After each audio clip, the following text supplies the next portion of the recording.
Então é o seguinte, para quem é a primeira vez que está vindo, nós estamos fazendo um colóquio a cada mês. Então nós vamos fazer 12 colóquios durante esse ano, que é a cantaria cultural com o objetivo. Cada colóquio fala sobre um tema da história do Capão do Leão.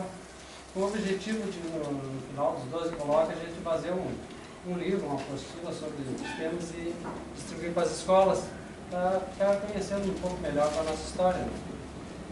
Esse é o objetivo. Então hoje nós vamos apresentar o 9º colóquio, que se chama as páginas da educação e protagonismo do ensino na terra do Brasil inteiro. Que a nossa vice-prefeita e amiga Ana vai apresentar para vocês. A nossa vice-presidente. Desculpa, vice-prefeita. Não tem problema, Ana. Eu troco. A nossa vice-prefeita já está. A nossa vice vai apresentar para vocês, Eu acho que era isso, Arthur? Isso aí. A palavra é sua, Estamos ansiosos aqui para escutar sobre a educação. Aqui Quem sabe, Quem sabe. Então, coube a mim, páginas da educação, para protagonismo do ensino na terra do graniteiro. A gente já teve um colóquio sobre o graniteiro, o ofício do graniteiro, e sobre as pedreiras do estado, saíram as pedras para os molhos, que o Jairo fez, e sobre o graniteiro foi a Kátia. Então, agora o protagonismo do ensino na terra do graniteiro. Pode passar tudo.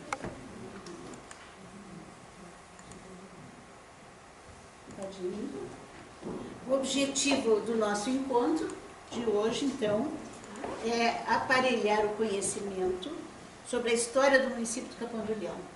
Todos os nossos colóquios têm esse objetivo, aparelhar conhecimento sobre a história do nosso município, por meio...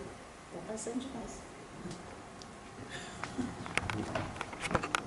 Então, é por meio de colóquios e debates sobre a trajetória da educação no município, fatos e educadores que se destacaram, visando a construção da Cantaria Historiográfica Leonense. A Cantaria Historiográfica Leonense é um livro que a gente pretende publicar com os textos de todos os colóquios e que a gente pretende que sirva de apoio aos professores que trabalham no 4º e 5º ano nas escolas do município, sobre a história do Capão do Leão, porque são muito poucos os documentos escritos que nós temos sobre isso.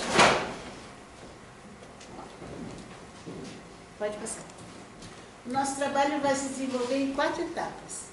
A primeira parte sobre os primeiros habitantes da região, depois a ocupação territorial, aqui onde está o município do Capão do Leão, começando em 1782 até 1900, depois de 1901 até a emancipação e depois Capão do Leão município. A emancipação que aconteceu em 1982. E algumas imagens para ilustrar. Pode passar. Então nós começamos com os primitivos habitantes, milhares e milhares de anos, quando os homens começaram a ocupar esse planeta, primitivos que eram, e foram, então, construindo esse conhecimento que a gente tem até hoje. Pode passar? Quando o Brasil foi descoberto em 1500, ele era ocupado por indígenas. Todo esse imenso território era ocupado por indígenas. E aqui, onde hoje é o Rio Grande do Sul, também eram indígenas, maior parte da tribo Guarani, aqui na nossa região. E eles não tinham escrita, eles não sabiam ler, eles não sabiam escrever, mas eles tinham uma forma de educação. Uma forma de educação, pode passar. Porque eles precisavam sobreviver. Era uma questão de sobrevivência, ensinar para as novas gerações, ensinar para as crianças como procurar alimento, como caçar, como pescar, onde caçar, onde pescar, o que caçar, o que pescar, onde procurar frutas e alimentos que o campo ou a floresta pudesse fornecer. Como conservar esse alimento e como preparar esse alimento. Então, os adultos ensinavam, faziam e ensinavam as crianças também. Eles precisavam, que era uma questão também de sobrevivência, escolher e construir os abrigos. Tinha que ter abrigo. A nossa região eram tribos nômades, eles não ficavam parados num lugar, eles não construíam as ocas e as tabas num único lugar, eles viviam caminhando atrás da comida, atrás das caças, onde pudesse ter maior quantidade de caça, então maior quantidade de alimentos. E eles precisavam escolher e construir os abrigos. Onde é que eles iam se abrigar? No tempo, no verão muito calor, no inverno muito frio. Imagina-se, né? Imagina-se até que os invernos fossem muito mais rigorosos do que são agora. E eles precisavam aprender e ensinar, sobreviver fazendo isso. Ali até nós temos, eu achei uma gravura onde eles estão abrigados numa caverna já com o fogo. E precisavam se proteger. Também era a principal questão de sobrevivência, eles precisavam se proteger. Se proteger dos animais predadores, se proteger dos inimigos, quer seja de outras tribos, quer seja inimigos naturais. E eles precisavam aprender tudo isso. E quem aprendia tinha que ensinar para os demais, essa leitura. Como é que eles faziam isso? Eles aprendiam e ensinavam de uma forma espontânea, não tinha aula para ensinar. Então, hoje é a aula de pescaria. As crianças tudo iam para a aula de pescaria? Não. Eles acompanhavam os adultos iam pescar e eles estavam aprendendo a pescar. Eles acompanhavam os adultos que estavam fazendo o abrigo e eles aprendiam a fazer o abrigo. Acompanhavam os adultos quando eles procuravam o lugar onde eles deveriam se abrigar e eles aprendiam os melhores lugares, os mais altos, os mais protegidos. Então as crianças aprendiam por imitação. Então nós entramos no estudo da história. No meu entendimento, o estudo da história é fascinante, porque a gente fala para vocês o que a gente sabe hoje. Hoje nós sabemos o que aconteceu. Por que a gente sabe o que aconteceu? Como é que a gente sabe o que aconteceu? Através dos registros, né? E os historiadores fazem isso, eles procuram os registros, procuram os indícios, procuram onde é que estão os comprovantes. Nós fazemos isso agora mesmo para fazer esse trabalho, fui atrás dos comprovantes, porque quem faz a história tem que ser muito responsável com as coisas que divulga e que diz que aconteceram. Só que isso não é uma coisa estática, ela pode mudar a qualquer momento. No momento que se descobre um outro indício, um outro documento, um outro registro.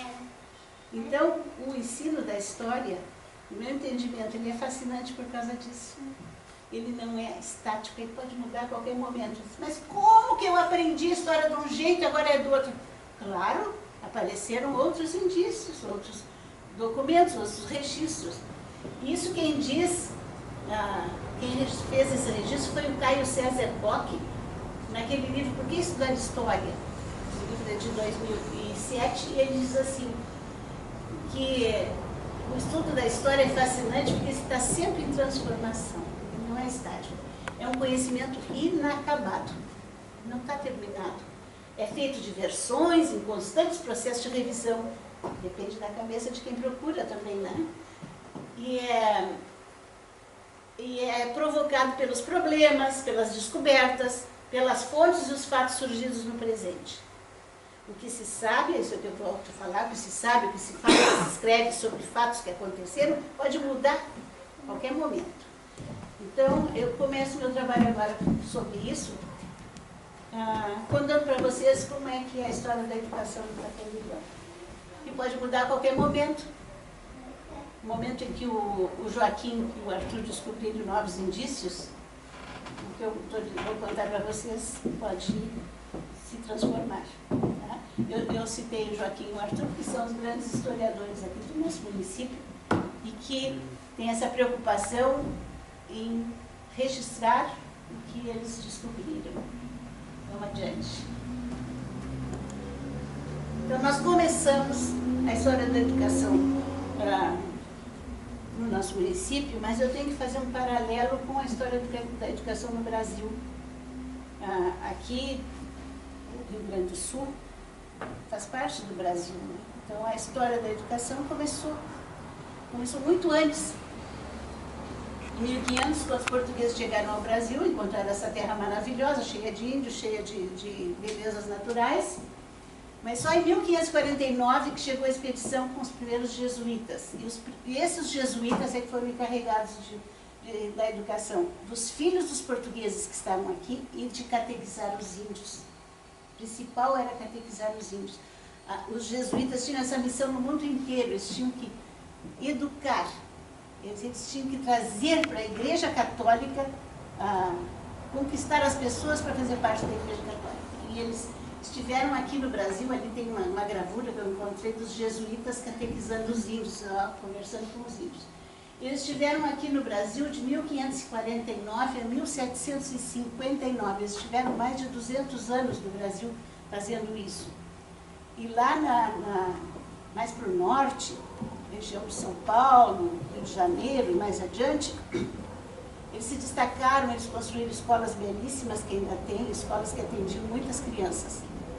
Mas onde era o Rio Grande do Sul, aqui era na região do vai e vem. Quer dizer, não era de ninguém. Ora era dos portugueses, ora era dos espanhóis, havia uma briga constante entre portugueses e espanhóis. Mesmo assim, os jesuítas tiveram a coragem, entraram aqui nessa região e eles fundaram as missões. Até hoje nós temos as ruínas das missões lá em Santo Ângelo e outras menores, né, que hoje são atrações turísticas. E eles fundaram as missões que eram o ideal que eles entendiam de uma comunidade, com escola, com hospital, com atendimento, com plantações. E era o ideal que os jesuítas entendiam, e eles conquistaram os índios, catequizaram os índios e fundaram essas missões. Mas só que quando eles foram expulsos em 1759, foi Marquês de Pombal que decidiu que a educação não podia só ser uma educação religiosa, e não foi só no Brasil, foi em todos os territórios portugueses. Não podia só ser educação religiosa, tinha que ser uma educação leiga, uma educação que abrangesse todos os aspectos. Então, acharam que os jesuítas, ao invés de ajudar, estavam atrapalhando. E aí, mandaram os jesuítas embora. Com a saída deles aqui dessa região, os espanhóis atacaram as missões e continuaram aquelas brigas, os nossos índios se meteram na briga e acabaram as missões. Né? Vamos adiante. Então, isso aqui em 1759. A história do Capão do Leão começa, pode ir, Arthur. Aqui é um mapa que vocês já viram no colóquio que o Arthur fez sobre o Doutor e a estância Santana. Maria Atual de Santana, Santa Teca. Santana. Em 1782. É quando começa a história do Capão do Leão. Os registros que nós temos, claro. Então chega na estância de Santana. A estância de Santana situada entre o passo do Capão do Leão de cima e o passo do Capão do Leão de baixo. Quer dizer, já havia esse nome, de cima para cima, Capão do Leão de baixo. Quando o registro do levantamento dessa cismaria, a estância de Santana foi localizada entre esses dois passos. Então chegou na estância de Santana o padre Pedro Fernandes de Mesquita, que é aquele ali. Ele chega acompanhando, pode passar tudo, acompanhando a irmã dele e os três sobrinhos. A Ana Josefa, ele vem junto com a Ana Josefa, e eles vêm de Rio Grande. Eles estavam na colônia do Sacramento, foram para Buenos Aires, Arthur, tu me corrige se não te conheceram. Foram para a cidade de Buenos Aires e depois vieram para Rio Grande. De Rio Grande eles vieram então para esta região, acompanhando a irmã e os três sobrinhos. Pequenos, crianças. O Felício Joaquim, o Hipólito José e José Saturnino. Você já sabe, o Arthur já contou a história deles, né? Mas nós vamos nos deter num aspecto interessante. Passa, Arthur. O Pedro Fernandes de Mesquita, o padre doutor, ele estudou no colégio jesuíta no Rio de Janeiro,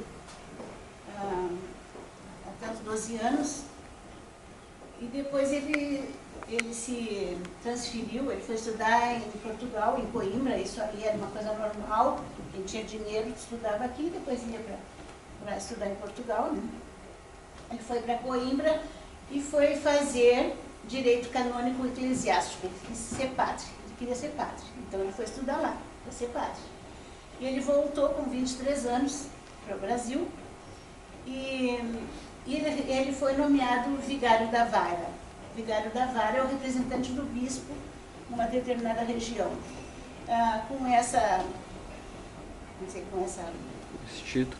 título que ele recebeu do bispo, ele esteve na colônia de Sacramento, ele esteve em Rio Grande, e depois, pela terceira vez, foi renovado e ele esteve nessa região aqui. Pode passar adiante? Isso aí também vocês já sabem. O padre doutor era importante aqui. O padre doutor, acompanhando os filhos, ele tomou assim a educação das crianças. Ele disse, nós estamos morando lá onde não tem nada, né? Então eu vou ensinar eles, vou ensinar esses guris. E ele ensinou a ler, ensinou a escrever, ensinou teologia, matemática, filosofia, tudo que ele sabia. Literatura, eu imagino que as crianças devem ter tido uma educação primorosa, porque só com 18 anos o Hipólito José da Costa foi embora do Rio de Janeiro, cidade do Rio de Janeiro. É isso? Não lembro. Com 18? Pode ter sido. 18 anos. Então ele foi professor até os 18 anos do Hipólito, dos outros não sei. Passo tudo, não passa tudo. Aí eu pergunto para vocês, terá ele ensinado só os sobrinhos? Será que ele dedicou tanto tempo só para ensinar os 3 sobrinhos dele? É um questionamento que nós fazemos. O que a gente sabe é que quando ele veio lá de Rio Grande, quando eles vieram da colônia de Sacramento, depois aportaram em Rio Grande, muitas famílias de colonos que também foram expulsos da colônia de Sacramento pelos espanhóis, eles eram portugueses, foram expulsos pelos espanhóis, eles também vieram da Rio Grande e acompanharam o padre doutor quando ele veio para essa região. E provavelmente eles se fixaram em locais próximos à estância onde o padre doutor morava. O padre doutor era o líder, o padre doutor era o padre, era o que dava a bênção, era o que aconselhava. Então, provavelmente, eles tenham se localizado ali próximo aonde ele estava. Colonos devem ter crianças, não é? Filhos. Será que ele ia deixar os filhos dos outros sem ensinar?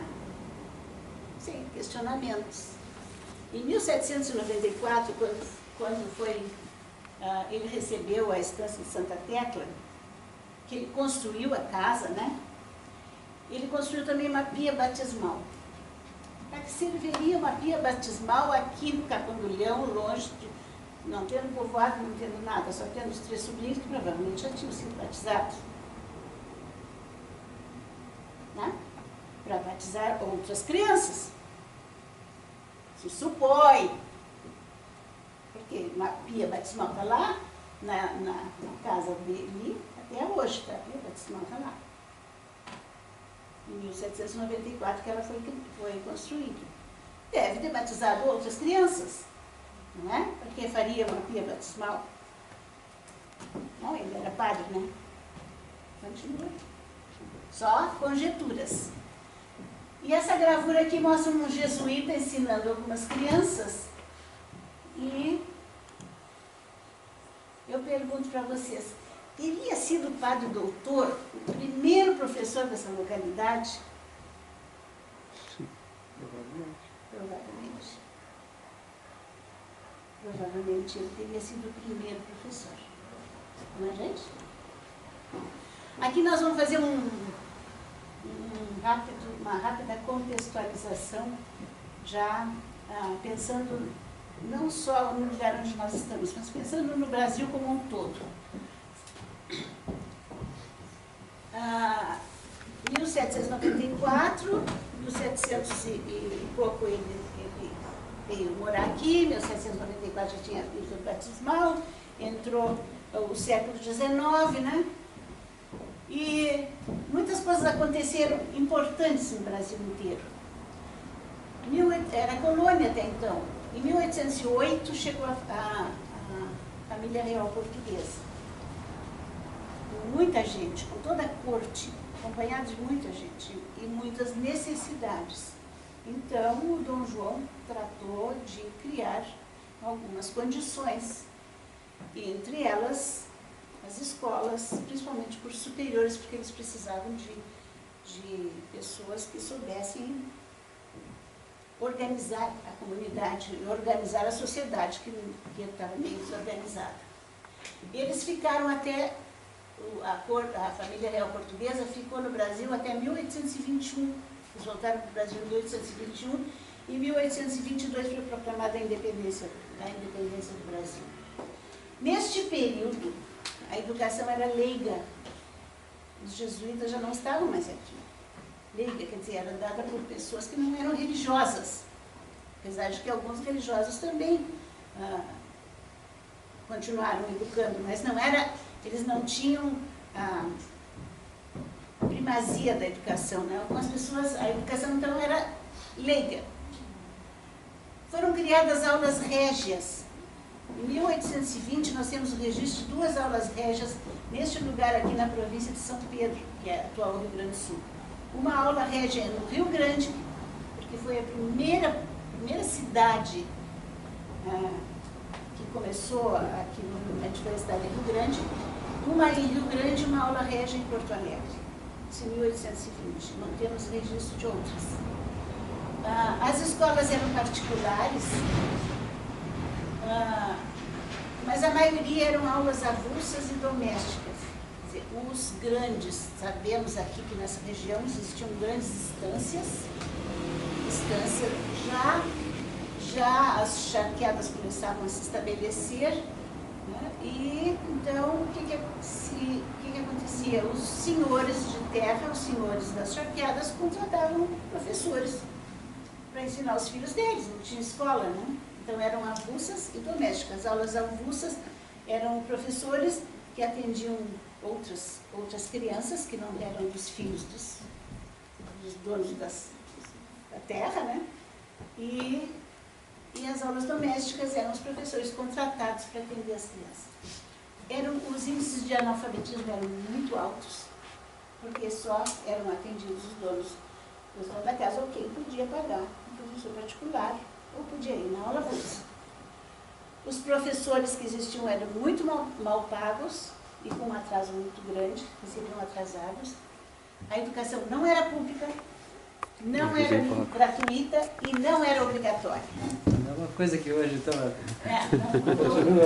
Continuando, com relação aos professores, o atrasado e mal pago. Então aqui é um panorama de como é que era o Brasil na época. Pode ir. Mas aqui a coisa continuava acontecendo, né? Nós vamos ter que voltar um pouquinho no tempo, até 1812, quando, por iniciativa do padre Pedro Pereira de Mesquita, o nosso padre doutor, quer dizer, a grande figura do início do Capão do Leão, ele teve uma iniciativa, pediu para o bispo que fosse então separado a freguesia de São Francisco de Paula da freguesia de Rio Grande.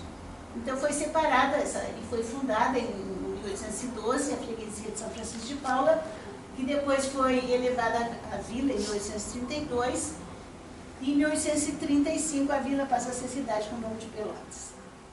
Ali, o padre doutor morava aqui no Capão Leão, ajudou a fundar a cidade de Pelotas. Capão Leão anterior a Pelotas. Não nos esqueçamos nunca, tenhamos orgulho disso, nós somos mais velhos que eles, dos nossos pais. Tá?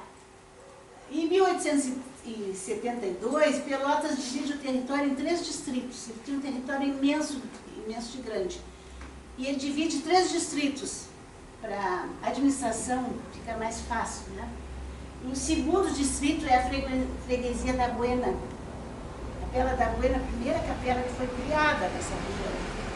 E ela incluía, então, a freguesia da Buena incluía o Capão do Leão. Em 1893, novamente foi dividido, isso já no fim do século, olha, no fim do século XIX, foi redividido esse território em 4 distritos, e o Capão do Leão passa a ser o 4º distrito de Pelotas. Já o Capão do Leão subiu um pouquinho na hierarquia, já tinha um número maior de habitantes e provavelmente tivesse algumas aulas avulsas. E tinha. Vamos adiante, Arthur.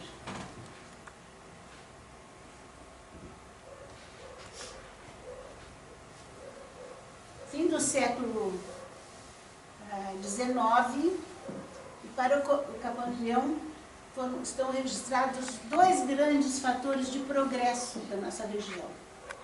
Uma delas foi a inauguração da estação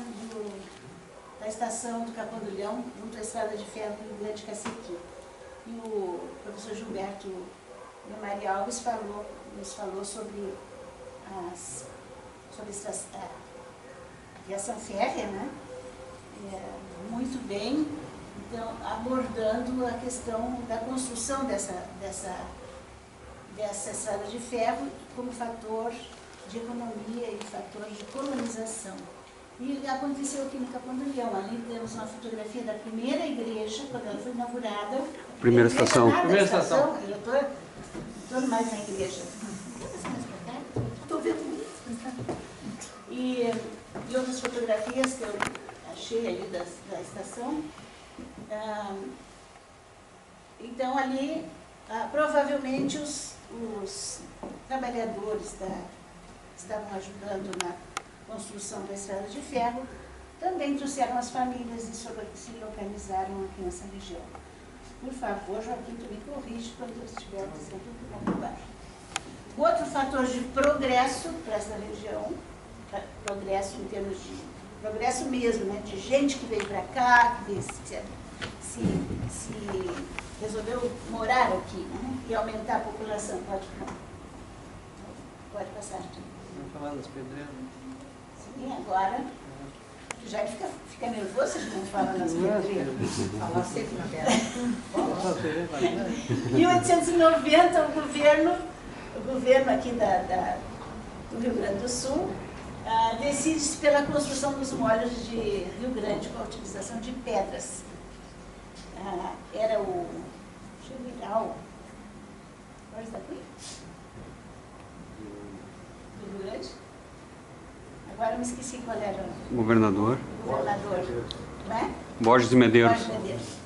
Borges de Medeiros. Ele fez uma viagem aos Estados Unidos e viu lá uns molhos assim, né? E achou que podia ser uma solução para o Porto de Rio Grande. Podia ser aqueles molhos podia ser uma solução para o Porto de Rio Grande, porque era o único porto do estado, em mar bravio, né? Então, quem sabe se fizesse uma contenção das águas, da braveza das águas, vamos dizer assim, os navios pudessem entrar até o porto, sem grandes avarias. E essa ideia ele trouxe para cá, já havia uns projetos, aí ele contratou outros engenheiros, estudaram e acharam que era viável. E em 1890 ele se decide, nós vamos construir os portos, nós vamos construir os molhos de Rio Grande com pedras. Da onde? Primeiro de Porto Alegre, vamos trazer lá de Porto Alegre. Começaram, não deu certo. Era mais longe, difícil de transportar, não havia estradas, tinha que vir por mar, imagino, ou por terra, mas muito difícil de transportar. Vamos transportar do Monte Bonito, aqui na região de Pelotas. Não, mas alguém disse, não, lá no Capão do Leão, em Pelotas, existem pedreiras grandes, já temos lá a extração de pedra, e a pedra é dura, é ideal para esse tipo de trabalho, e melhor ainda, as pedreiras ficam perto da aviação férrea. Então, fator de progresso para o Capão do Leão. A decisão de levar as pedras daqui para construir os moles lá. Ali nas fotografias já, os moles em construção, e aí começou, então, o grande impulso da colonização e do povoamento do Capão do Leão, neste fim de século, com esses dois fatores. Para as pedreiras, primeiro veio, esse o Jair já contou, só vou fazer uma retomada. Primeiro foi a Companhia Americana, depois... Primeiro foi a francesa, primeiro. Francesa. Depois veio a americana. Mas antes a francesa teve uma. Bom, agora que eu li errado. É a francesa, então a francesa pensou em construir outro linha férrea, mas depois acharam que era bobagem, porque já tinha uma ali que só fizeram uma extensão até lá, né? Até as pedreiras, e então começaram a transportar terra. Terra nada, pedra. E surge então a nossa figura típica, a grande base do povo do Capão do Leão, que é a figura do graniteiro. Eu morava nessa casa aqui, já no meados do outro século, e os caminhões passavam com os graniteiros, levando para as pedreiras. Caminhões abertos, hoje seria impossível, hoje estava proibido. Mas passavam e eles iam cortar pedra no centro das almas, né? Cortar pedra por lá. Os caminhões passavam cheios de paralelepípedos, assim, a Luquinha a gente chamava. E o grande questionamento era assim, pô, por que não calçam as ruas do Capão do Leão se daqui saem as pedras para todos os lugares? E eu me lembro das discussões que eu ouvia aqui na minha casa, alguém dizia assim, poxa, mas esses caminhões transitam tanto para lá e para cá, quando eles transitam para cá com as pedras, se cada caminhão jogasse 5 paralelepípedos, cada viagem que eles faziam, daria para juntar uma quantidade de paralelepípedos suficiente para calçar o Capão do Leão. Mas isso não aconteceu. Não aconteceu, mas isso foi lá já em 1950. Mas então a figura do graniteiro surge aí, e no início, no fim do século XVIII, início do século XIX. Isa, não cortando seu assunto, essas duas primeiras fotos é meu irmão. É teu irmão? É o meu irmão, é o Jorge. Essas Também fotos eu peguei na aluno. internet. Ah, foi? Foi seu aluno também. Aquela foi minha aluna. E ele corta pedra até hoje. Uhum. Tem toda uma técnica, né, de corte da pedra. Meu irmão mais velho, que cortava pedra com ele, faleceu. Faz uns 2 meses. Mas ele ainda continua cortando pedra. Mas já diminuiu bastante, né? A quantidade de pessoas bastante que se dedicam a isso. Continua, Arthur.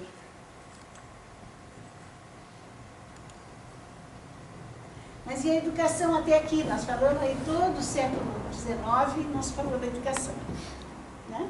Fiz um retrospecto sobre situação nacional, falei sobre ocupação territorial, mas e a educação, que é o tema de agora? Bom, então nesse espaço de tempo compreendido em 1782 e 1900, nós já estamos lá em 1900, não encontramos registros. Não há registros sobre escolas, sobre aulas avulsas, exceto 2 registros que o Joaquim me informou, de educação formal de 2 aulas públicas. Uma criada em 1858 e outra em 1897, já no fim do século XIX. Elas estão extintas, não se sabe onde funcionaram, né? Então, na região onde hoje é o município de Capão do Leão.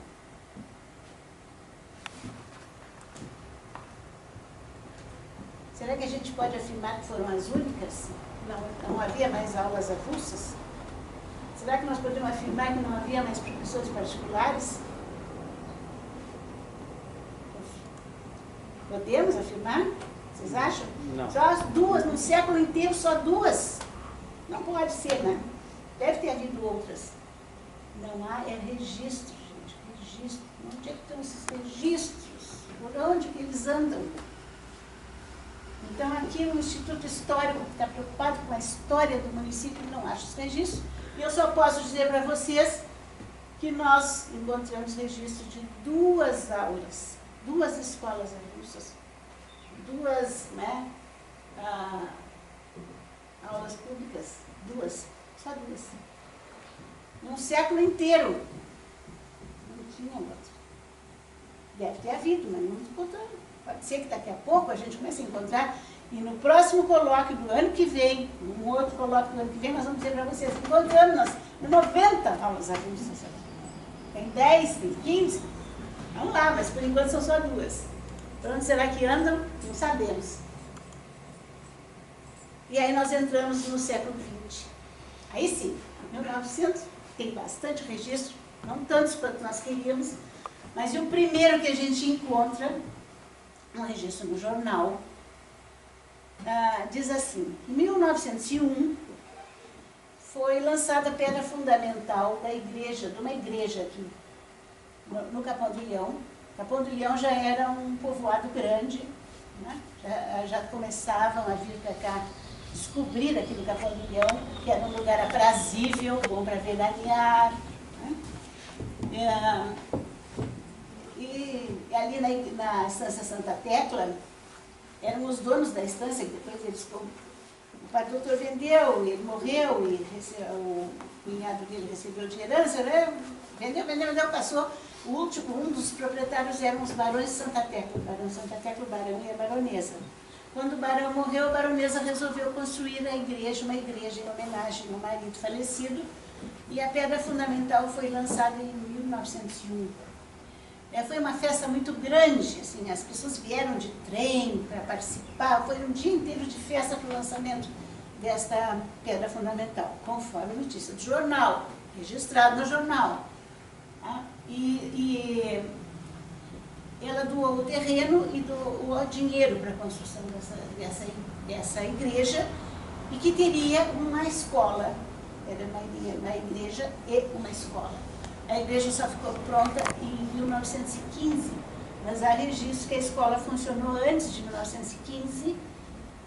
Imagina-se que num outro salão, num outro local, onde talvez tivesse uma igreja funcionando. Né? Porque em 1905, ali nós temos alguns registros no jornal Correio Mercantil.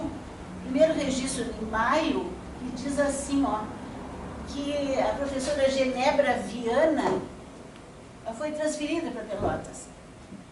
E a aula e a escola onde ela funcionava estava sem aluno desde então. Sem aluno não. Aluno tinha, sem professor desde então. Estava sem professor. Desde o início do ano letivo. Em junho, outra notícia diz que a escola continuava sem professor. Em agosto, uma outra notícia que diz que o professor Correia da Cunha, o professor J.C. Correia da Cunha, tinha mandado uma correspondência para o jornal dizendo que estava aberta as inscrições para uma escola que ele ia abrir, destinado a crianças, e também e uma outra lista destinado a ensino noturno para adultos. Obrigada. Ensino noturno para adultos. Isso em 31 de agosto. E ainda uma quarta notícia no mesmo jornal, essa de setembro, eu não anotei ali a data, mas é de setembro, dizendo que o professor Correia da Cunha tinha inaugurado a escola dele.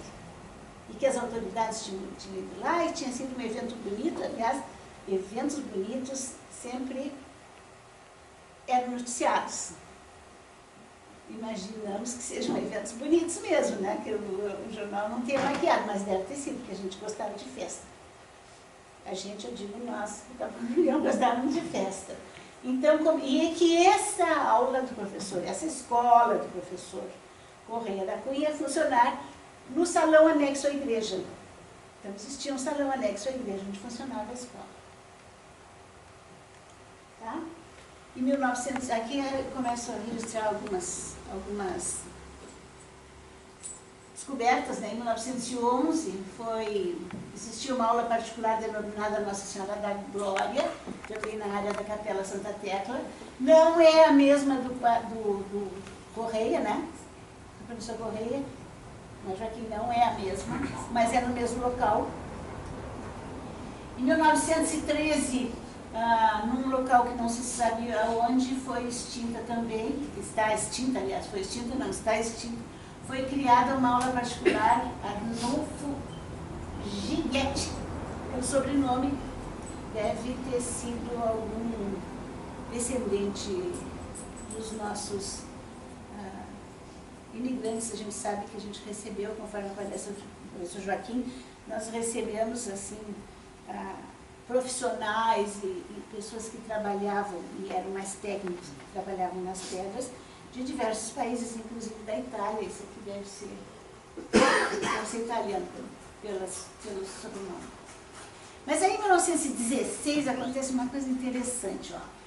Uma notícia, também no jornal, dizendo que o poeta Olavo Bilac, na época ele era famoso, ele estava fazendo uma peregrinação nos diversos estados brasileiros para elevar o nível de satisfação, de patriotismo da população. Então, o Olavo Bilac, ele viria a Pelotas, vindo de Bagé. No dia 1916, não sei precisar a data, até ali na notícia tem, mas eu não anotei, não me lembro, diz assim, que saiu uma comitiva grande de trem de Pelotas até o Capão do Leão para recebê-lo, e ele chegou de trem vindo de outro lugar, do outro lado, né? Ele vinha de Bagé, e foi recebido aqui. E ele foi saudado. Por quem ele foi saudado? Pelos alunos da professora Joaquina dos Anjos Petritti. Então, olhem só, a professora Joaquina já tinha diversos alunos. E ela instruía, e ela, por certo, instruía os seus alunos tão bem, que eles tinham condições de ir até uma cerimônia pública, para receber uma pessoa pública, importante, e fazer a saudação. E alguns deles fez a saudação em poesia. Então, não sei se aí, ó, nesse momento, essas coisas que nos deixam assim tão orgulhosos da nossa terra, não foi a sementinha que fez com que brotasse isso aqui, que é o Dia do Poeta Leonense. Em 1916, já uma professora trabalhava poesia com seus alunos. Como os nossos professores hoje estão fazendo, como a professora Mariana Aurelina está fazendo, trabalhando poesia com os nossos alunos. Uma sementinha que foi plantada lá em 1916, pelo Olavo Bilac, quando ele foi recepcionado aqui, no Capão do Leão, e foi saudado pelos alunos da professora Joaquina dos Anjos Petritti. Em 1926 é criada uma escola Barões de Santa Tecla, em homenagem aos barões, ao barão e à baronesa. Essa escola, se tem registro que ela tenha funcionado até, pelo menos tem um registro lá no jornal, até 1950, houve uma outra festa lá na escola, e a professora, os alunos fizeram reclamações e tudo mais, os alunos, né, em 1950. Mas aqui nós temos ó, eu peguei isso aqui, é a última invenção em termos de marcação do quadro. E aqui, ó, 1929, esse é um boletim da Escola Barão de Santa Tecla. Esse aluno aqui era muito bem, tinha bom comportamento, ganhou 10, era excelente em comportamento, excelente em frequência. Em aproveitamento também, tirou 10 em tudo. Em dezembro de 1929. Esse é meu sogro, Benedina. E muitos documentos o Instituto agradece a minha sogra e a ele também, por terem guardado. A avó Jaci ela não botava nada fora, guardou muita coisa. Então, o Instituto deve muito à avó Jaci por muitos documentos que nós temos aqui em registros. E esse é um deles. Em 1929, estava lá funcionando a escola Barões de Santa Tecla, a professora era a dona Guilhermina Dotti. Funcionava aqui nesse prédio, ó. Os mais antigos devem lembrar desse prédio, era onde depois funcionou a Brigada Militar. Agora está demolida, né? Não tem mais, ao lado onde é a Secretaria da Educação agora. Isso. Aqui desse lado de cá morava meu avô. Meu avô era assim, ó, ele era um homem inteligente porque ele foi até professor. Quando ele casou, ele era professor no São Gabriel. Depois, quando o irmão dele, que era responsável pelo cartório, faleceu, ele veio aqui assumir o cartório. E morou na casa aqui ao lado da escola. E ele era o titular do cartório. Então, era um homem letrado, né? Tinha sido professor, ele trabalhava com letras, com cartório, com registro. Ele tinha 12 filhos. E isso eu vou contar para vocês, que eu ouvi da minha família, hein? Não tem registro também, isso é só a conversa. Ele achava que as filhas, as mulheres, não precisavam estudar. Se elas aprendessem a ler e a escrever, era o suficiente. Olhem só como era o pensamento da época. Uma pessoa inteligente que trabalhava com registros, ele achava que isso aí. Então, uma das minhas tias, já sabia ler e escrever, queria continuar estudando. E ele não permitia. Claro, ele era o chefe, né? Aí ela ia, morava ali do lado, ela vinha para esta escola aqui ajudar a professora. Ela não estava matriculada. E ela, então, aprendeu mais porque ela ajudava a professora com os alunos da professora. E como é que era o nome do teu bisavô e da tia? Não, meu avô era o Dito, não era bisavô, não faz tanto tempo. E qual foi a filha? Hein? E qual foi a filha? Ah, isso não interessa. Não interessa, ele já foi expor demais. Mas o meu avô tinha essa ideia. Eu me lembro das discussões aqui nesta casa, quando eu estava terminando o 5º ano primário, e a minha mãe e meu pai achavam que eu deveria estudar, não tinha outra escola em Pelotas, e ele se opunha. Então, bom, vamos adiante. São histórias de família. Interessa aqui, né? São fofocas. Meu marido diria que são fofocas. A mulher naquela época não sabia nada. Não é fofoca, isso aí é a cultura da época, história. É história. Não, tem medo, era realmente da época. Vamos adiante. Opa, sou eu.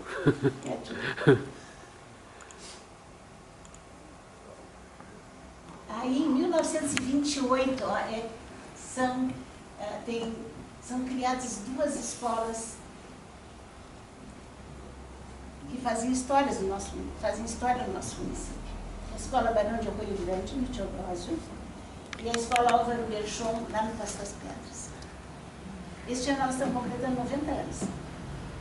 São as escolas mais antigas em funcionamento no município. A Escola Barão de Arroio Grande já completou os 90 anos e a Álvaro Berchon vai ser em agosto. A Escola Barão de Arroio Grande começou a funcionar num prédio da maçonaria. Até depois teve que sair dali para que fosse reconstruído o prédio.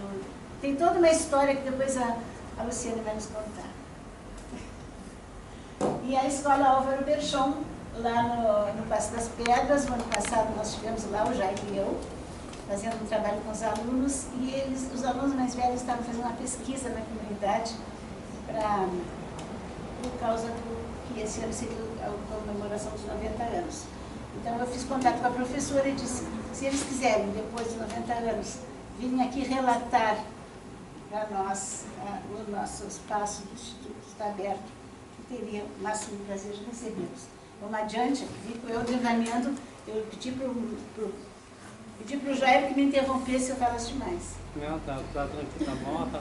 Nós temos que, em 1929, eu continuo numa ordem cronológica, né? Tem notícia de uma escola particular, a professora Maria Filomena de Campos Alves Pedroso. As crianças escreverem esse nome é comprido, né?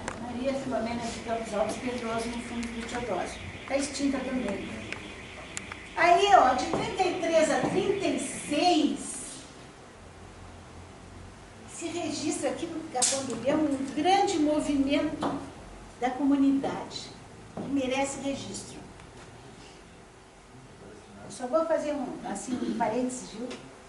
Quando a gente estava pensando no nome do colóquio, a gente escolheu Páginas da Educação.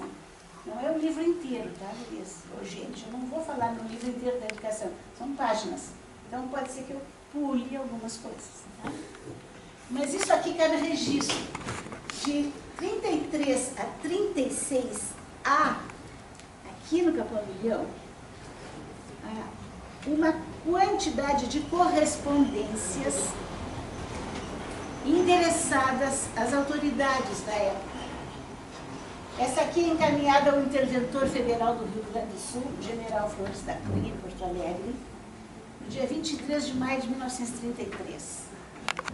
Sem data, mas imagina que seja no mesmo ano, foi enviada uma cópia, a cópia do memorial, não, eu tenho a cópia do memorial, foi encaminhado o memorial ao secretário do Interior, que era o senhor Dr. João Carlos Machado, em Porto Alegre.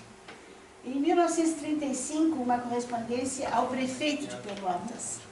Em 1936, uma correspondência ao deputado legislativo em Porto Alegre.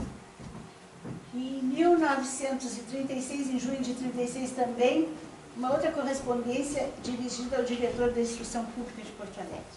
E olhem só, né? Aqui estão as cópias das correspondências.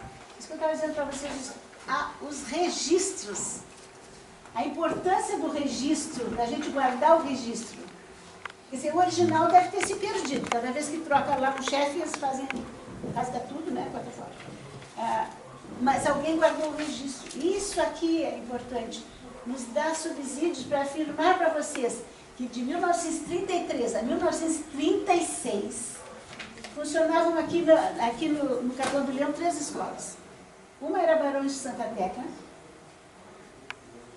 que a queixa maior da correspondência é que a Barões de Santa Tecla estava fechada porque a professora estava doente e não tinha sido substituída. A outra era a escola Barão de Arroio Grande, que estava lotada, não tinha mais espaço, não podia mais receber mais alunos, tinha 90 alunos, não tinha mais lugar para receber. E uma terceira escola na Pedreira do Estado, que também ficava muito longe dos filhos dos moradores daqui se deslocarem até a Pedreira do Estado. Tem um registro aqui desse período. E tem uma coisa interessantíssima, que para comprovar a necessidade da escola aqui no Capão do Leão, foi feito um recenseamento, família por família. Família por família, olha, aqui tem 5 folhas, tá? Registrando, por exemplo, registrando que o senhor Edgar Dias, na casa dele tinha 2 crianças, um menino e uma menina, e os 2 tinham mais de 5 anos. Então registrava o número de crianças com menos de 5 anos e o número de crianças com mais de 5 anos, para provar que tinha criança aqui em idade escolar e que tinha demanda seguinte. E eles comprovaram nesse recenseamento, que está assinado pelo Jaime Ferreira Cardoso, que havia no Capão do Leão 821 crianças. Em 1937 foi então criada um grupo escolar que se chamou Dalila Silva Tavares. E aí, em 1937, tem também uma comprovação aqui, ó, do balancete do que foi gasto na festa de instalação da escola. Essa correspondência também sugere que seja aproveitado um prédio que estava ocioso, pertencente ao seu João Biocarai, que era um prédio de 2 andares, que tinha um salão grande embaixo e salas boas para salas de aula em cima. E depois foi locado para o seu grupo escolar. E eu estudei ali, da Ilha dos Tavares, no Sobrato. Então, na época, eles gastaram 706 Nem sei que moeda era, não sei dizer para vocês. 706 cruzeiros, não sei quantos. Na festa de... Pontos de Reis, não sei. Na festa de inauguração da escola Dario da Silva Tavares.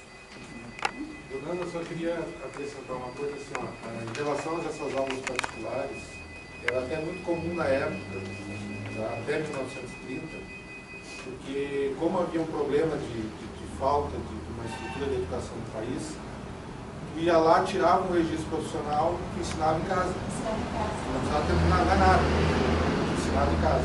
Em 1930, quando ocorre a Revolução de 30, aí tem a reforma da Capanema, no Ministério da Educação, aí se cria o programa, o currículo, e aí a necessidade da escola, aquela coisa de ensinar em casa acaba. Mas em 1930 não havia essa exigência que fosse uma escola formal, é isso? Não, podia ensinar o que quisesse, assim, ó, vou ensinar só francês e latim. Ensina só francês e latim. Né? Foi a partir do Getúlio que aí a coisa mudou, se fizeram um currículo, um programa, e aí se institucionalizou a educação escolar, desses parâmetros. Por isso até que eu acho que justamente nessa época surge essa tendência. Começam a surgir as escolas. Existiu antes esse vácuo, não tem nada. Obrigada, tem que sair aqui. Nós temos 2 compromissos para as agendas para cumprir agora. Fique à vontade, fique à vontade. Eu falo demais, isso aqui ainda vai ser maravilhoso. O prefeito também nos pediu desculpa, também tem um compromisso, ela saiu ali, esse nome. Nós estamos com o prefeito lá no fundo, chegou depois. Mas vamos continuar. E aí eles citam então a existência dessa correspondência da terceira escola, que é lá na Pedreira do Estado, que chamava-se Escola Alberto Rosa. Tá? Aí está o Dario da Silva Tavares, nos 3 prédios que ele usou, né? Que foi ali no Sobrado, que antes embaixo era o depósito de pão. Essa fotografia de que ano é? É de 30 e... 36, 39, 39 acho que era. 39. Foi criado em 37. 39. Olha, quantos alunos tinha, né? 1939. Depois ela passou para o chalé. Que as brisoletas. Né? E agora nesse prédio novo. Aqui, quando foi construído o prédio novo, que eles estavam com brisoleta, precisou demolir. Então a prefeitura, à época, alugou um prédio. Ali, o prédio, acho que é aquele projeto Leãozinho, né, que está funcionando, aquele prédio, né, a casa do meu avô. Isso, a casa do tio Manuel foi onde a escola ficou durante um tempo e estava sendo construído um prédio novo. Adiante.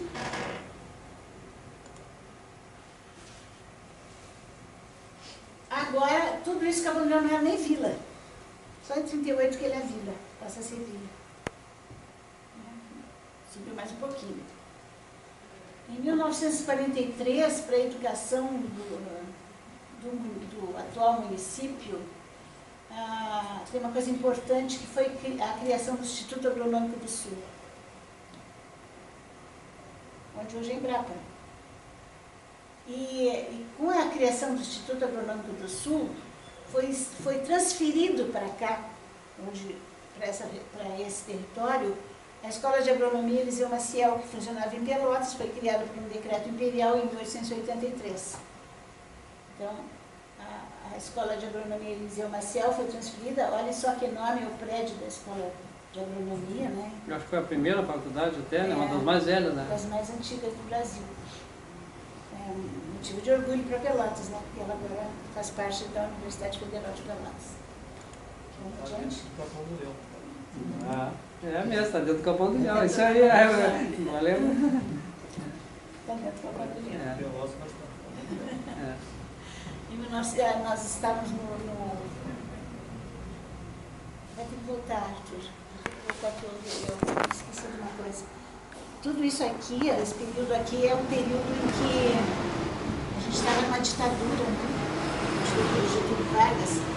Mas também nessa época, antes de 43, 1942, aconteceu uma coisa que foi importante para o Capão do Leão, que foi a criação da escola Técnica de Pelotas. Não era no nosso território, mas ela atendia, ela foi criada, né, na Constituição da época dizia criação de escolas para alunos de baixa renda. Criação de escolas profissionalizantes, né, já que para alunos de baixa renda. Então foi criada a Escola Técnica de Pelotas. Inclusive os alunos passavam o dia ali, tinha as refeições, tinha tudo. Então isso foi muito importante para o Capão do Leão, porque terminavam de estudar no 5º ano, isso aí se estendeu ainda por muitos anos, e não podiam continuar, a não ser que fosse para Pelotas. E eles, então, começaram a estudar na escola técnica e na escola Escola da Graça também. Que tinha semi-internato e internato. Muitos, eu me lembro aqui, de amigos nossos que estudaram ali na escola técnica no sistema de internato. Até pessoas que estudaram nessa época já incluíram, né, para aposentadoria do tempo de estudo. Valia como serviço. Então, mesmo não sendo no município, na região do Capão do Leão, na região territorial onde hoje é o Capão do Leão, a criação da Escola Técnica de Pelotas foi importante porque repercutiu, não só aqui no Capão do Leão, mas em todos os municípios da região. Agora sim, então em 1945 nós voltamos à democracia, saímos daquele estado, era chamado estado de ditadura, né? E em 1946 é promulgada a nova Constituição Brasileira, que não é a primeira, já era, acho que é a terceira ou quarta, né? Terceira, né, Joaquim? 24, depois 91, depois... Quinta. E aí, então, isso aqui em termos nacionais, né?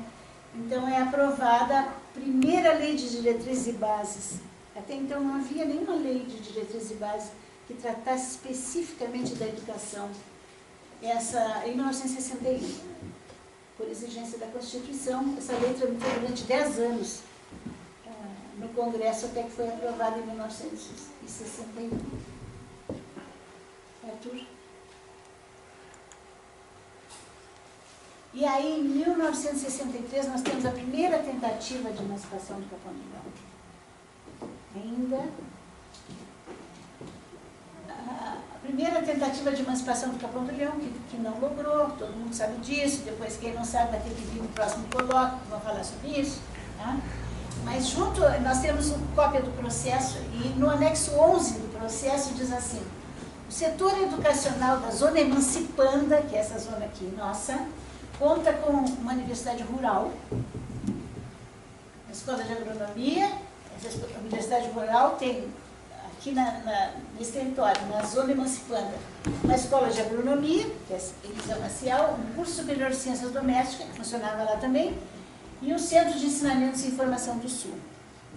Conta com 3 grupos escolares estaduais, com 6 grupos escolares municipais, com 19 escolas isoladas, com 11 escolas particulares e 2 cursos do SESI. Isso diz lá em 1963. Foi malograda essa tentativa, não houve a criação do município, mas a coisa não prosperou. Em seguida, entramos numa ditadura, foram suspensas todas as emancipações, mas Capão do Leão continuou progredindo. Vamos adiante, Caio, bem-vindo.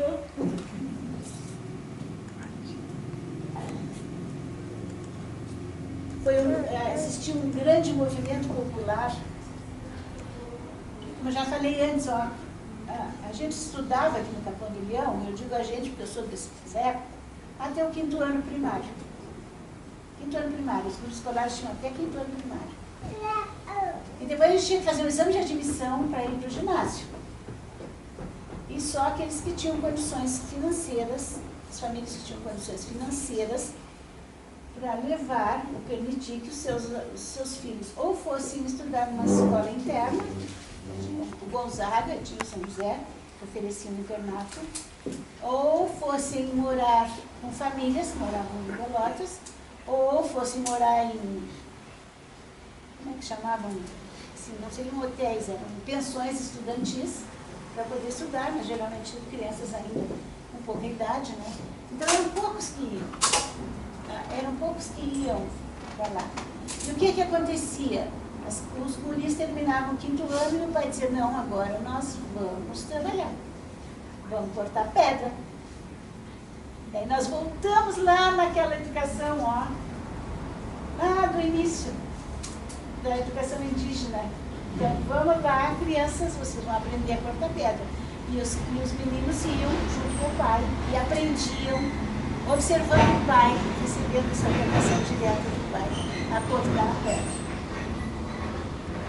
E aí, era assim que acontecia. E essa profissão de graniteiro tinha muita gente na época, porque era o que nós tínhamos aqui. Né? Existiam outras profissões, mas a maior, tinha o maior número, era a profissão de graniteiro. Mas em 1965, então, foi fundado o Ginásio Estadual do Capão do Leão. Essa teria sido uma escola industrial, o prédio foi construído para ser uma escola industrial.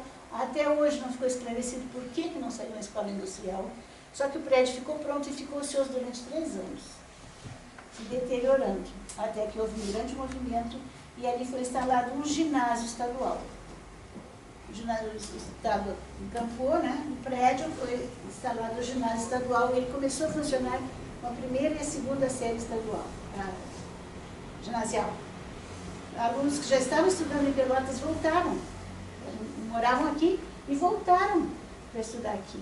Tanto que a primeira turma se formou em 1967, que é a turma aqui, ó, do preto e branco. Eram 2, 4, 6, 8, 10, 12. Acho que são 13, faltou uma ali. 13 pessoas que talvez vocês conheçam, que são da primeira turma de concluintes do ginásio. E aí foi preenchido parte do lapso que existia entre o curso superior. Os nossos leonenses podiam estudar até terminar o ginásio. Terminava o ginásio, continuava a mesma situação, aquela preocupação das famílias, mas aí já eram maiores, era mais fácil, né? Vamos adiante? Dali, o presidente Castelo Branco hoje. Em 69, aquela Universidade do Sul se transformou em Universidade Federal de Pelotas, ela foi fundada em 1969, junto com a Embrapa, na mesma época, né? Da Embrapa, e lá, no município de Capão do Leão. Em 82, não existia ainda 2º grau. 82, 83, então houve a emancipação do Capão do Leão. Tem um documento lá que diz assim, ó, que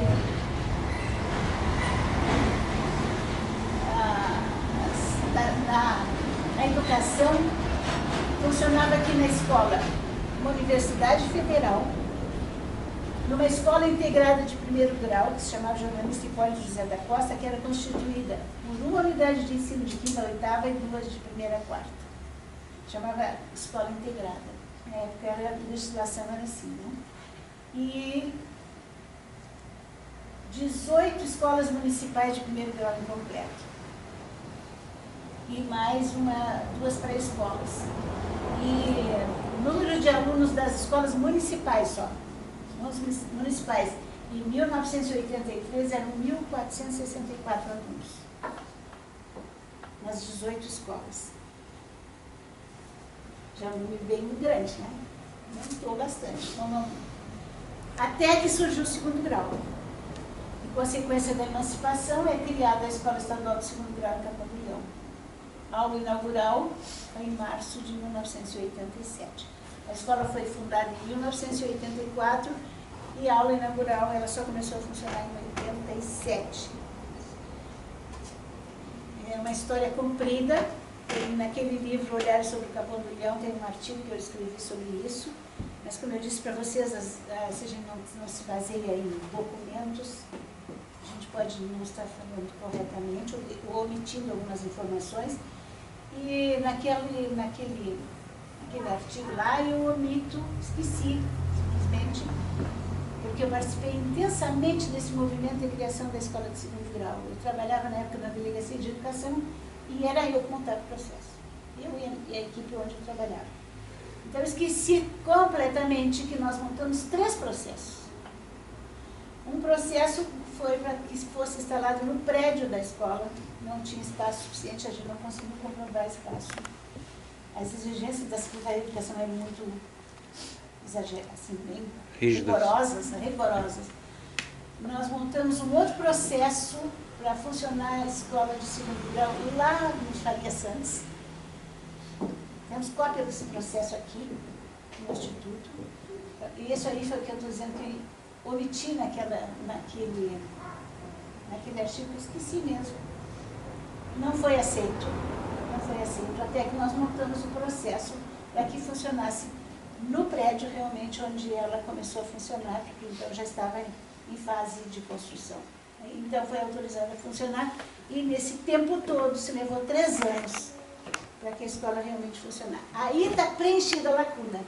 Vejam só, os alunos podiam fazer o primeiro grau, na época era primeiro grau, agora se chama ensino fundamental, de 1º à 8ª série do primeiro grau, faziam o segundo grau, sem precisar fazer exame de admissão, não precisavam, segundo grau, e então estavam aptos a fazer, prestar vestibular na universidade, nas faculdades que quisessem escolher.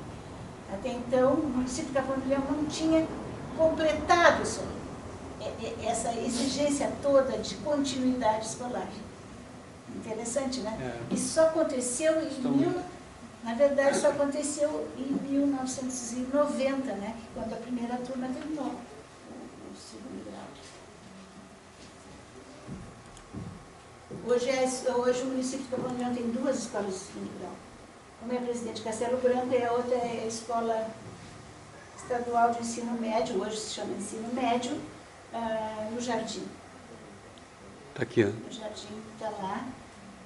Foi criada em 2014, essa foi mais rápida, ela foi criada em 2014 e ela começou em 2014. Está usando um prédio que não é dela, é um prédio cedido do município, utiliza só noturno, mas está lá. E juntas as 2 escolas têm uma matrícula de, vamos ver, 585 alunos. Hoje. Muito grande, né? 585 alunos. Então, a rede escolar do município, eu já estou andando mais rápido, porque você já deve estar cansado. A rede escolar do município hoje é assim, ó. Estadual, escolas estaduais, tem uma escola de ensino médio, tem uma escola de ensino fundamental e médio, o aluno pode entrar na primeira série e ir até o fim do médio. Tem 3 escolas estaduais de ensino fundamental. Não sei a matrícula, porque eu não consegui a matrícula, algumas já estavam em recesso, então não consegui fechar. Mas das 2 superiores ali, das 2 de cima, nós temos 1.504, né? Eu paguei 1.504. Na rede municipal tem 12 escolas de ensino fundamental, de 1ª à 8ª série do ensino fundamental. Tem uma escola de ensino fundamental incompleto, de 1ª à 5ª. Tem 3 escolas de educação infantil. Tem algumas classes de educação infantil também em outras escolas. E tem 2 escolas municipais oferecendo educação de jovens e adultos. Isso aí dá uma matrícula total municipal de 4.024 alunos. Você observem só como cresceu de 1983 para cá. E daquelas 19 escolas que o município recebeu do município de Pelotas, tem 13 escolas. Hoje funcionam 13 escolas no município, mas das 19 são só 5 que permanecem. As outras todas estão extintas. Programas de governo, não sei, isso aí caberia um outro estudo, porque elas estão extintas. Então, das 13 que hoje funcionam, 8 são escolas que foram criadas posteriores a 1983. escolas que estão funcionando e que estão funcionando assim com um trabalho pedagógico muito bom. Vocês podem ter, vocês vejam aqui, ó, eu fui em algumas, não fui em todas, e pedi para as escolas que me mandassem, me prestassem banners para exemplificar isso é o trabalho de hoje. E elas assim, prontamente me mandaram, olha só, a quantidade de escolas, Darcy Ribeiro ali, o Mar da Silva Costa, Bordado de Pinho, da Lida Silva Tavares, presidente Castelo Branco, Barão de Arroio Grande, Barão de Santo Ângelo, assim, não fui a todas, viu? Não fui a todas, por isso que nós não temos de todas, porque por certas me atenderiam. Ficou bonita a nossa decoração, não acharam? Colorida, e bem diversificada, porque assim é que tem que ser, a educação tem que ser assim, diversificada, bonita, alegre, para que os nossos alunos possam crescer e possam aproveitar bastante, né? E nós possamos daqui a 50 anos contar com um público seleto como nós temos aqui, que a educação do município de Capão do Leão está muito bem, graças a Deus. Não adianta. Só que uma dessas aí é uma das extintas, né? A Escola Faria Santos. A maquete dela está lá na frente, olha a fotografia aí. A maquete é igualzinha. Foi construída pelo Joaquim Luiz Carpenter, que morava aqui na frente, né? Que é um artista. E foi onde eu comecei a trabalhar. Vocês viram isso, né? A Escola Faria Santos, mas o prédio dela está muito bem aproveitado. Desde 2012 funciona lá o Centro de Atendimento Educacional Especializado Maria Montessori, que atende crianças e jovens portadores de necessidades especiais.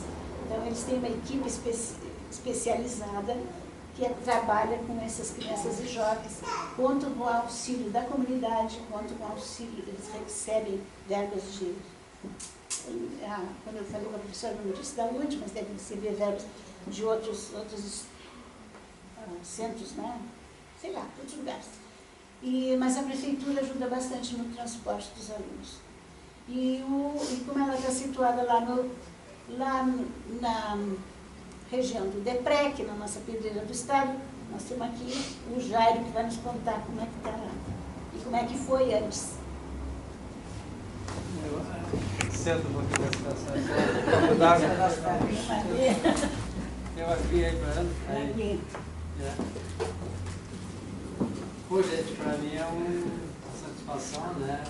Preparar o Faria Santos, né? Aí tem que dizer que os nossos alunos estão aí. Agora depois eu digo.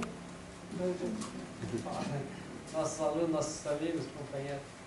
Gente, o Faria Santos, né, me remete aos meus pais, né? A minha mãe principalmente, né? Que a minha mãe estudou. Creio que foi no Alberto Rosa antes, quer dizer que era na série do Fluminense, e depois quando fizeram o Faria Santos, ela foi uma das primeiras alunas a ser transferida para esse prédio aí, que esse prédio foi em 1947. Nessa época minha mãe tinha 10 anos, a minha mãe de 37. E ela me contou, e até tem uma foto na frente desse prédio, ela e vários alunos, né, dessa época, de 1947, na época que inauguraram o prédio, né. E esse prédio aí foi construído ali com a estratégia, né? Porque nós tínhamos duas vilas lá da Pedreira, tinha a vila que chamava Atrás do Cerro e do outro lado do Cerro, né? E o prédio foi construído entre as duas vilas, que aí os alunos de Trás do Cerro, a princípio foi feito para os alunos funcionários, mas abrangia toda a comunidade ali, os alunos dos demais funcionários da Palma, que tinha filho e outros que moravam ali, estudavam nessa escola. Sabe que eu sempre me perguntei por que ela tinha sido construída tão longe do... Mas não era longe, ela era bem no centro, porque nós tínhamos uma vila de casa, que era Atrás do Cerro, e tinha uma vila do outro lado do cerro, né? Então, que a vila depois que tinha Atrás do Cerro foi... Na época que a Sultema foi lá, foi desmanchado, porque a pedreira começou a avançar muito e atingir as casas. Aí transferiram a vila para ali, para perto da João Batista Gomes, que é aquela vilinha ali, poucas casas que sobraram. E eu me lembro quando eu entrei nessa escola aí, em 1967, eu entrei nessa escola. Aí chegando lá, encontrei uma diretora jovem, alegre, sorridente, né? Porque a gente sempre ouviu falar das escolas ali do castigo, as professoras, as diretores, professores eram muito severas, E eu tive o prazer, né, de quando cheguei lá, encontrei uma diretora bem jovem na época, não sei quantos anos devia ter, uns 20 anos, imagino, uns 20 anos, né? 22 anos, né? E foi muito bom o primeiro ano. A minha professora era uma Melina, nunca me esqueço, né? E a minha diretora era a Ana. Isso em 1967, né? Foi a minha primeira diretora. Até quando faltava professora, às vezes acho que a Ana cobria, eu me lembro de algumas aulas da Ana ali, mas ela não foi minha professora, foi minha primeira diretora da escola, né? E foram recordações muito boas, né? Lá do Cerro do Estado. E conversando com um funcionário nosso lá da Pedreira, um colega de serviço, ele me disse outro dia assim: Jair, eu fui... Quando a Ana chegou lá para dar aula lá no Cerro, eu fui um dos primeiros alunos dela. Nós tínhamos uma turma de quinta série que tinha 5 alunos, ele disse. Tinha 5 alunos, e eu fui o primeiro aluno dela, foi o Paulo Antônio, o Paulo Vrac. Eu disse: pô, mas e quem eram os outros então, Paulo? Aí ele me deu o nome dos outros alunos. Eu disse: pá, mas que legal, né? Aí vamos fazer uma homenagem para a professora Ana, então, os alunos, esses teus alunos, né? Salvo um que já faleceu, né? Que é o Flávio. Fizeram uma homenagem. Eu quero que o Arthur agora ligue aqui para fazer uma homenagem para a Ana. Ah, que bom!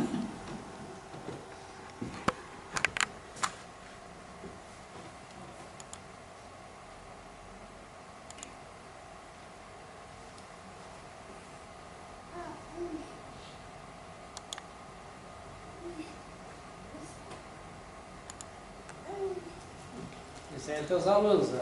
Olha só! Olha aí, Luiz Fábio Macerão em memória, o Aldo Xavier, que está aqui, o Paulo Antônio, que está viajando. Boa noite, eu sou Sidney, professora Ana Maria, lembra-se de mim? Eu estudei no Colégio Farias, a senhora era a nossa professora. A nossa turma era mais guri que guria. Então a gente gostava muito de fazer brincadeiras em aula. E a senhora sempre camarada com nós e nunca botou nós de castigo. A senhora sempre foi uma excelente professora, apesar de ser muito nova na época. A senhora é filha do Rui Vitória. E eu sou filho do José Manuel Rodrigues da Rocha, que era daí do Debreque. Então se passou-se os anos e cada um foi pegando um lado. Descobri que eram meus colegas, fui para um lado, eu fui para outro, e hoje atualmente eu moro em Bagé. Um abraço, tudo de bom, bastante saúde para todos. Eu sou o Aldo Xavier, um dos primeiros alunos da professora Ana Maria, e tenho a satisfação de participar da sua homenagem, enfatizando que isso somou muito na minha vida. E quero de coração apresentar toda a minha gratidão. Um beijo em seu coração. Oi, professora Ana. Eu fui seu aluno na quinta série do Cerro do Estado.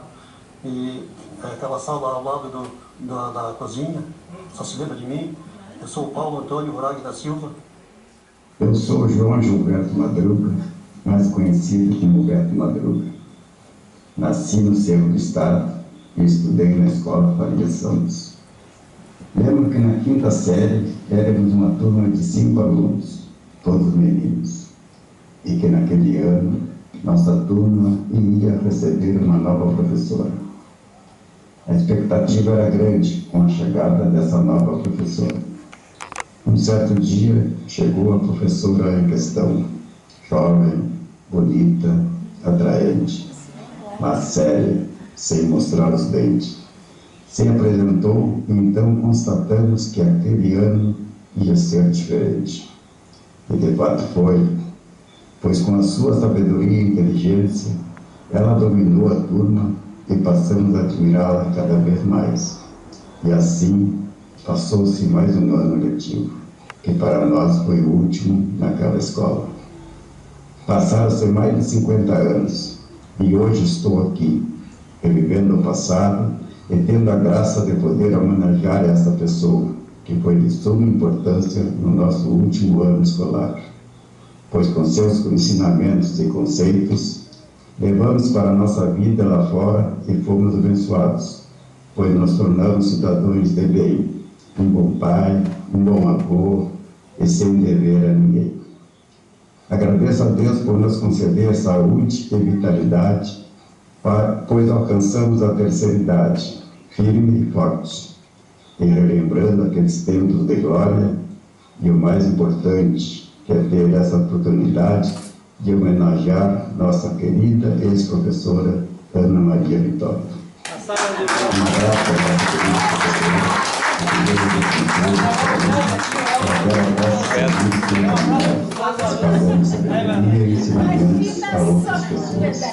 Muito obrigado. Mas é uma surpresa. Obrigada, eu te cumprimentei lá e não te reconheci. Não poderia. De vez em quando a gente se vê, mas, como ele disse, foi a nossa caminho para a vida. Eram só 5 alunos, assim, cheguei na escola jovem, sem experiência nenhuma. Aí era, professora Glória, nós temos uma quinta série, tem 5 alunos, você vai atender? Eu vou, né? Aí eu fui, trabalhei. Vai ser uma surpresa, o Jair preparou tudo isso. Escondido de mim, eu não sabia. Ainda eu cheguei aqui, Jair, quando eu falar no Faliação, tu pode ter alguma coisa sobre Faliação? O que tu quer que eu diga? Eu só conta como é que era a escola. E eu já tinha tudo preparado. Quando eu comecei a trabalhar. Nós temos aqui uma pessoa que está representando a nossa escola vovó. Luciana vai nos contar como é que está a escola. Muito obrigada pelos meus ex-alunos. Muito bonito. O Paulo disse que não pode vir, que o Paulo está lá no Paraná visitando as filhas, senão eu estaria aqui também. Muito bonito. Obrigada. Então, a Luciana veio aqui, o nosso convite, contar como é que é trabalhar na escola mais antiga, uma das mais antigas do mundo. Essas flores são do Barão do Rio Grande para ti, uma educadora que fez história no Novo Mulher. Muito obrigada. No Instituto, para ficar enfeitando no Instituto. Obrigada.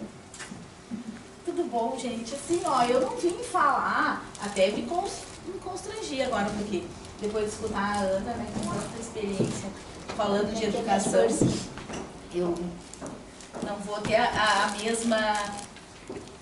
Não vou ter o mesmo desenvoltura. Eu só acho importante, assim, né? Eu vim, por exemplo, na escola Barão do Rio Grande, que é a escola mais antiga, eu acho, junto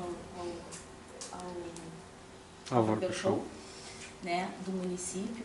E eu só queria, assim, olhei para vocês um breve resumo, assim, do histórico da escola. A escola Barão do Rio Grande, a Escola Municipal de Ensino Fundamental Barão do Rio Grande, situada na localidade denominada Teodósio, em Capão-do-Leão, teve seu decreto de fundação no dia 28 de fevereiro de 1928. Neste dia, através do ato 1677, Dr. Augusto Simões Lopes, intendente do município de Pelotas, cria uma escola primária, designando-lhe como patrono o Sr. Francisco Antunes Gomes da Costa, o Barão do Rio Grande, que havia se destacado na sociedade pelotense por sua atuação filantrópica. As atividades da Escola Barão do Rio Grande iniciaram no prédio doado pela Ordem Maçônica Pelotense, localizado no mesmo local do atual.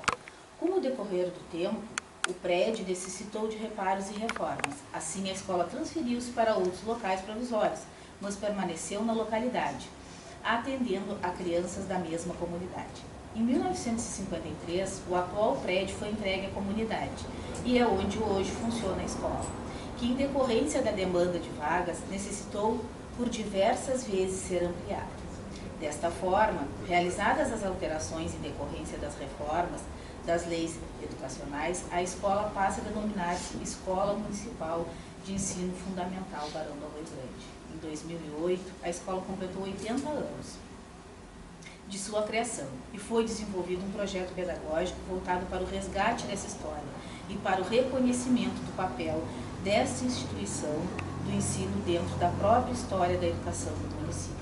Em 2007, a escola recebe o primeiro de seus 3 selos de escola solidária, instituído pela Unesco, pelo projeto que envolve os temas da campanha da fraternidade e sua divulgação para a comunidade.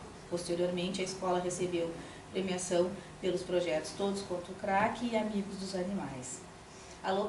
A localidade denominada Teodósio, onde está localizada a escola, possui cerca de 4.000 habitantes, em sua maioria constituída de pessoas de baixa renda, onde as crianças apresentam uma realidade de dificuldades sociais e econômicas. A prática pedagógica da escola, voltada para projetos multidisciplinares, visa inserir o maior número possível de alunos e pais nas atividades educacionais, estimulando o estudo e apresentando como alternativa para um futuro melhor. O município de Capão do Leão, agora com 36 anos de emancipação política, possui instituições com significativo legado histórico que ilustram sua trajetória de desenvolvimento educacional.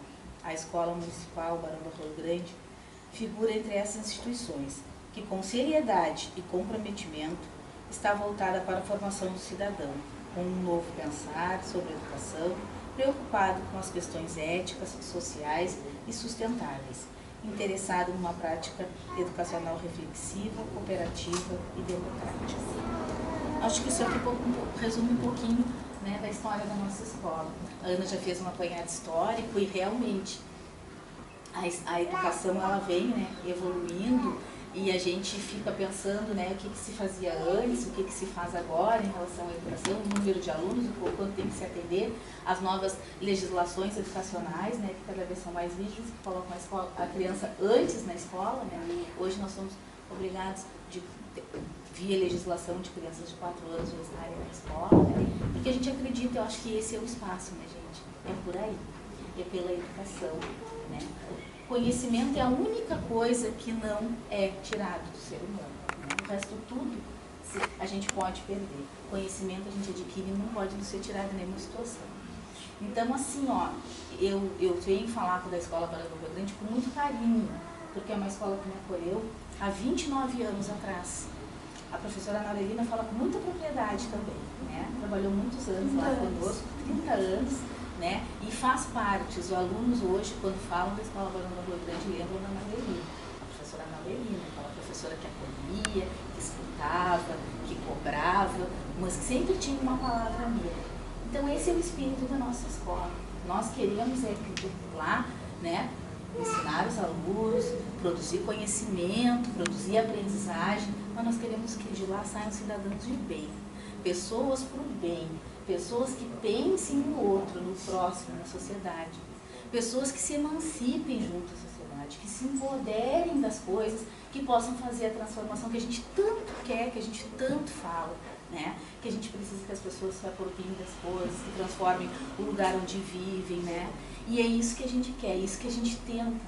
Como diz aqui nessa história que a professora Heloísa fez, a diretora da escola, é um espaço onde a gente trata com crianças carentes de condições sociais, só disso, porque no resto eles são ricos de conhecimento, eles são ricos de amor, de compreensão, de solidariedade, eles são muito ricos, nossos alunos. Eles têm uma dificuldade financeira muito grande, né? E isso cabe a nós, emancipar eles, empoderar eles de conhecimento para que eles possam transformar aquela realidade lá, né? Tão carente, e a realidade do nosso município. Então, assim, o que a gente espera, né, é que a gente tenha condição para isso. Nós estamos muito sem condições nas escolas municipais. Nós necessitamos de condição para que a gente consiga fazer o nosso trabalho, né? Como todos sabem, os professores são mal remunerados, os professores não são valorizados em algumas situações, mas nunca deixamos de fazer o nosso trabalho. Nunca deixamos de fazer as coisas da melhor maneira possível. Sempre falamos isso, né, Marilina, lá na escola, que a gente ganha pouco, que a gente é desvalorizado, mas que nós temos que dar o nosso melhor. É a nossa obrigação, é o nosso compromisso. Esse é o nosso compromisso como educador. A hora que a gente não tiver mais isso, a gente vai fazer outra coisa, vai vender na rua, fazer outra coisa, né? Não dá mais para ser professor. E isso aprendi também com a professora Ana, né, quando tive uma oportunidade de trabalhar junto a ela na universidade. Que a gente tem que fazer, o exercício do magistério, ele tem que ser feito com amor. Ele não é uma vocação. Eu tenho horror quando eu escuto isso. Ah, é a vocação. Não, a vocação não precisa ganhar, não precisa ter um salário digno. Não, mas a gente tem que fazer assim como todo trabalho, né? Como qualquer outro trabalho. Então, o que eu queria deixar para vocês dito é assim, ó, que a gente precisa de um olhar, sim, para a nossa escola. Né? Eu falo pela minha e as demais do município, nós precisamos de um olhar para as escolas, um olhar diferenciado. Nós precisamos de gestores que pensem que a educação é a solução, é a alternativa, que a transformação se dá por ali, não só no discurso. Né, gente? Porque em época de eleição a gente escuta os políticos dizendo a educação, né? A nível nacional, a nível estadual, saúde, educação e segurança. Né? Aí é o mote das campanhas, mas aí quando as pessoas chegam, né? Quando a gente não valoriza, né? Não realmente, assim, não vamos investir na escola, vamos investir no professor, vamos investir no aluno, né? Para que isso realmente aconteça. Então a mensagem que eu queria deixar para vocês é assim, ó, que a nossa escola está sempre de portas abertas para a comunidade do Capão Leão, independente de ser de aplauso. Que nós ficamos muito felizes de ter sido lembrados aqui nesse momento, da Ana ter nos convidado. E que a escola está aberta, assim, para o Instituto também, para as pessoas, né, para adquirir conhecimento e para compartilhar conhecimento.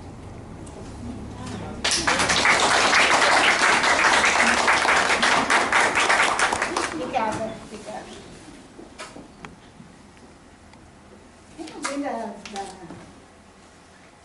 Alva Peixão? Não? Então eu vou pedir para a Ana Aurelina. A Ana Aurelina trabalha na única escola que tem de primeira a quinta série. Tem alunos de pré-escola, porque não comportam, né, nas outras escolas, então a nossa abrigou turmas de pré-escola também. Então eu sou da escola mais jovem, debutou, né, esse ano, 15 anos. Eu nem queria falar, nem sabia que eu iria falar sobre a escola, só trouxe os trabalhos dos alunos. Na nossa escola também, eu trabalhei 30 anos na escola Barão do Rio Grande e 4 na Darcy Ribeiro. E fui para o Darcy Ribeiro porque eu já estava querendo voltar às séries iniciais. Como eu tenho magistério, eu poderia seguir com séries iniciais. O meu concurso por Pelotas agora, que eu estou aqui em Pelotas, pelo Capão do Leão já aposentei, então eu poderia trabalhar com as séries iniciais pelo meu concurso e voltei. O porquê, né, que eu penso nas séries iniciais?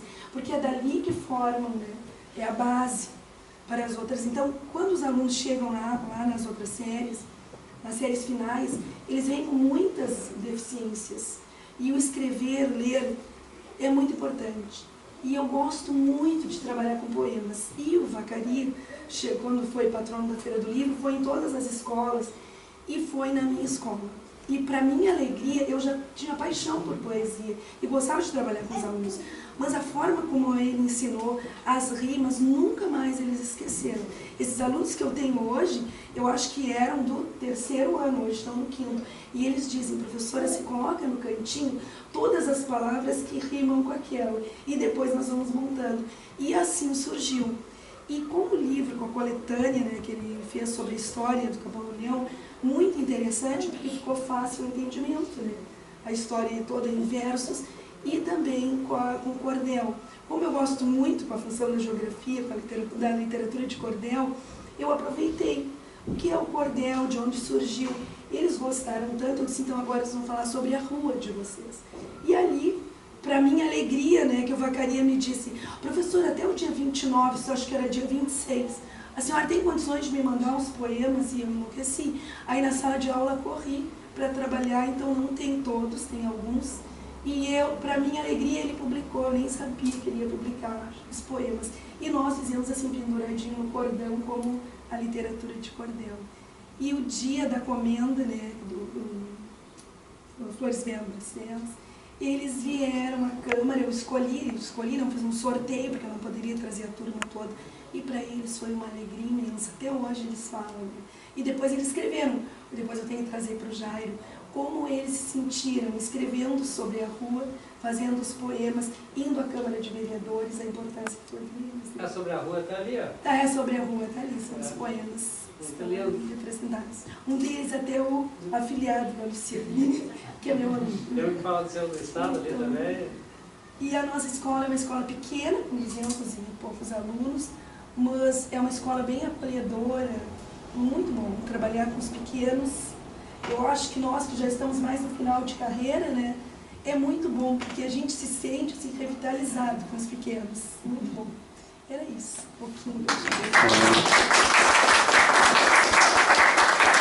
Nós tivemos aqui depoimentos de 3 escolas. Tem mais alguém que queira fazer um depoimento sobre escolas do município de Capão do Leão? Não? Então vamos. Muito obrigada, professora Ana Molina, a Luciana e o Jair. Então eu tenho aqui uma proposta para fazer para o grupo. Nós vimos pela história o registro do primeiro professor, que era o padre doutor. E a minha proposta é que seja reconhecido oficialmente como o primeiro professor do município de Capão do Leão, o padre doutor Pedro Fernandes de Mesquita. Fica aí essa ideia, né?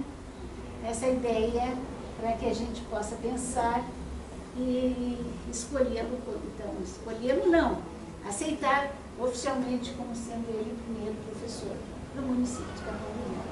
O primeiro de tantos outros que nós tivemos, de tantos outros que eram bons, muito bons professores. Então, concluindo, não aos pouquinhos, as páginas da educação no município de Capão do Leão, que a gente viu hoje, mostram como principais protagonistas as pessoas. São elas que fazem a educação. Tendo prédio ou não tendo prédio, são as pessoas que fazem a educação. Então, são as pessoas que são protagonistas nas conquistas individuais ou coletivas. Nós temos muitos exemplos aqui de conquistas coletivas para o município de Capão do Leão. Os 2 processos de emancipação, os pedidos, os movimentos para a criação de escolas, né? Então, foram sempre lutas travadas durante muito tempo, com muita persistência para que pudesse acontecer. Adiante, Arthur. São as pessoas também que se unem e perseguem esses objetivos. Continua. São as pessoas que valorizam o trabalho, valorizam o trabalho seu, valorizam o trabalho dos outros, precisam valorizar. Do seu, dos seus alunos, da comunidade. Valorizam as escolas e valorizam os professores. E acreditam. Só trabalha com a educação quem acredita que é através da educação que haverá um futuro melhor. Parece até que a Luciana e eu combinamos, né? Que ela, na verdade, ela encerrou a fala com as mesmas coisas que eu também acredito, que eu gostaria que ficasse registrado. É através da educação que nós vamos construir um futuro melhor. E isso aí está expresso no discurso que a Malala fez agora no dia 9, aqui no Brasil. A Malala recebeu o Prêmio Nobel da Paz em 2013. Ela tinha 15 anos. Ela tinha 15 anos e ela, falando para os jovens, ela disse assim, ó, com relação à educação, que trata-se não só de aumentar o conhecimento das mulheres, aí eu troquei por pessoas, mas também não só aumentar o conhecimento das pessoas, mas crescer economias, fortalecer democracias e dar estabilidade aos países. Porque a educação é o melhor investimento sustentável a longo prazo. É só através da educação que nós vamos conseguir a independência. A independência individual e a independência coletiva. Então foi a Malala, com aquele nome estranho lá, que disse isso. Do Paquistão, ela. Do Paquistão, ela ganhou o Prêmio Nobel da Paz com 15 anos, ela tinha 15 anos de idade. Continua, Arthur. E também, voltando agora para as coisas da atualidade, que a gente ouve na televisão e lê no jornal, né? O Cavani, aquele jogador uruguaio, quando o Uruguai ganhou o jogo de Portugal, ele disse, entrevistado após o jogo, ele disse assim, temos que continuar sonhando e realizando. Então é essa aí a mensagem. Eu roubo deles essa ideia e jogo para o grupo.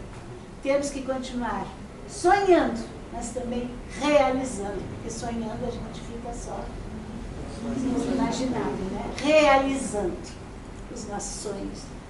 Então, muito obrigada pela presença de vocês, espero não ter sido tão maçante. Obrigada pelas escolas que atenderam ao meu pedido e fizeram deste local um local Tem um cafezinho tão ali bonito, depois. tão agradável. Isso, o Jair está me lembrando que nós temos um cafezinho ali, a gente botar em dia os assuntos. E muito obrigada. O próximo colóquio no próximo mês, no segundo sábado. Às 15 horas. Às 15 horas.